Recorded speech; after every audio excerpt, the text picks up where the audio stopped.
नमस्कार.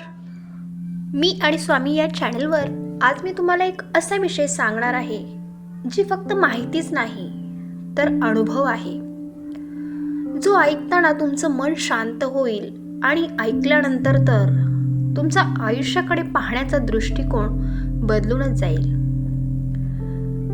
तर बाळा, तुझ्या दारात औदुंबर उगवला आहे का? तो योगायोग नाही, तो इशारा आहे, तो कृपादृष्टी आहे. चला तर मग पाहूयात, आज आपण याच विषयावर बोलणार आहोत. दत्तगुरूंच्या अत्यंत प्रिय औदुंबर वृक्षाबद्दल. घराच्या आसपास औदुंबर दिसणं म्हणजे काय संकेत? तो शुभ आहे की काही जबाबदारी देणारा इशारा आहे? औदुंबराची सेवा केली नाही तर काय होतं, आणि सेवा केली तर दत्तकृपा कशी मिळते? भक्तांनो, एक गोष्ट लक्षात ठेवा, या सृष्टीत काहीही अचानक घडत नाही. पानं गळतात तेव्हाही कारण असतं, पक्षी घरटं करतात तेव्हा सुद्धा काही संकेत असतो, आणि औदुंबर उगवतो तेव्हा तर स्वतःच दत्तगुरूंची उपस्थिती असते. हा तर संकेत असतोच असतो. दत्त संप्रदायात औदुंबर हा साधा वृक्षच नाही, तर तो जिवंत तीर्थ आहे. ते जिवंत तीर्थ आहे. दत्तगुरूंनी स्वतः या वृक्षात आपली चैतन्य शक्ती स्थिर केलेली आहे, असं गुरुचरित्रात सांगितलं आहे. म्हणूनच औदुंबराला कल्पवृक्ष, कामधेनू, गुरुवृक्ष असंही म्हणतात. आणि ज्या घराच्या आसपास औदुंबर असतो त्या घरावर दत्तगुरूंची नजर असते. तिथे संकट येतं पण टिकतच नाही, दारिद्र्य येतं पण मूळ धरत नाही, आजार येतो पण मार्ग काढून निघून जातो. पण लक्षात ठेवा, औदुंबर फक्त शोधण्यासाठी उगवत नसतात. तो सेवा मागतो, तो शुद्धता मागतो, आणि तो संयम सुद्धा मागतो. घराच्या जवळ औदुंबर उगवला म्हणजे त्याचा असा अर्थ नाही की आपण खूप पुण्यवान आहोत. खरा अर्थ असा आहे की दत्तगुरूंनी तुमच्याकडे एक जबाबदारी दिली आहे की बाळा, औदुंबराची मुळे जमिनीत खोल जात आहेत, पण त्याची फळं वरच्या दिशेने वाढतात. याचा अर्थ असा आहे की माणसाने आयुष्यात मुळे संस्कारात ठेवायची आणि फळं भगवंताकडे अर्पण करायची.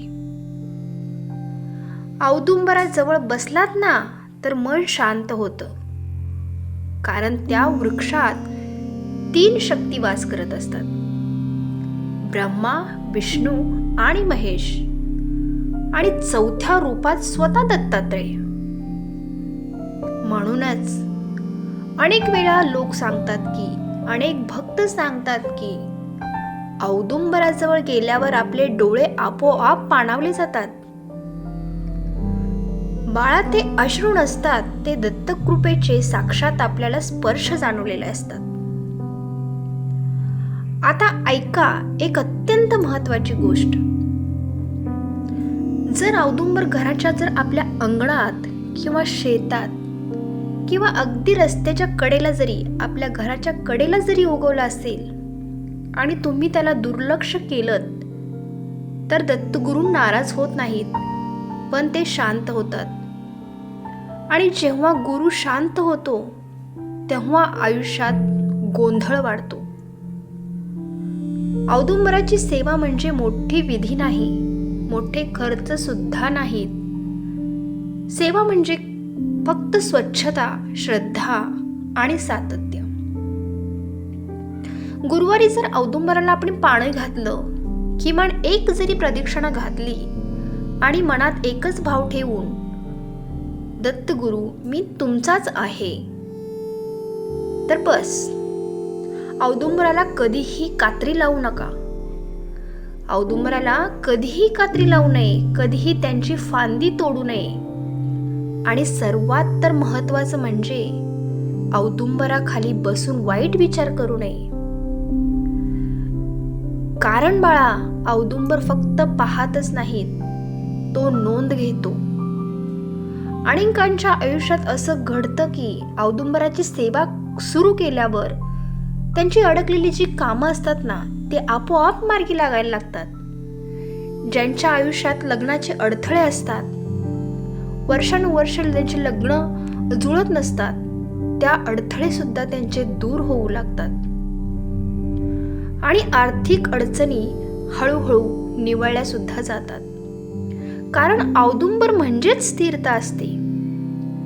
ते शिकवत असते की थांबायचं कसं, सहन करायचं कसं आणि योग्य वेळी फळ द्यायचं कसं. तर भक्तांना चमत्कार, दत्तगुरु चमत्कार करत नाहीत, ते परिवर्तन करतात आणि औदुंबर हे त्या परिवर्तनाचं जिवंत साधनच आहे. आता शेवटी एक प्रश्न विचारते, तुमच्या घराच्या आसपास औदुंबर आहे का? आणि असेल तर तुम्ही फक्त त्याला पाहता की त्यांच्याशी नातं जपता? जर हा विषय तुमच्या मनाला भिडला असेल तर लाईक करा, शेअर करा आणि मी आणि स्वामी या चॅनलला सबस्क्राईब करा. आणि हो, कमेंटमध्ये नक्की लिहा, दत्तगुरु माझ्यावर दत्तगुरूंची कृपा आहे. कारण ज्यांच्या ओठावर दत्तांचं नाव आहे, त्यांच्या आयुष्यात औदुंबरासारखी छाया नेहमीच उभी असते.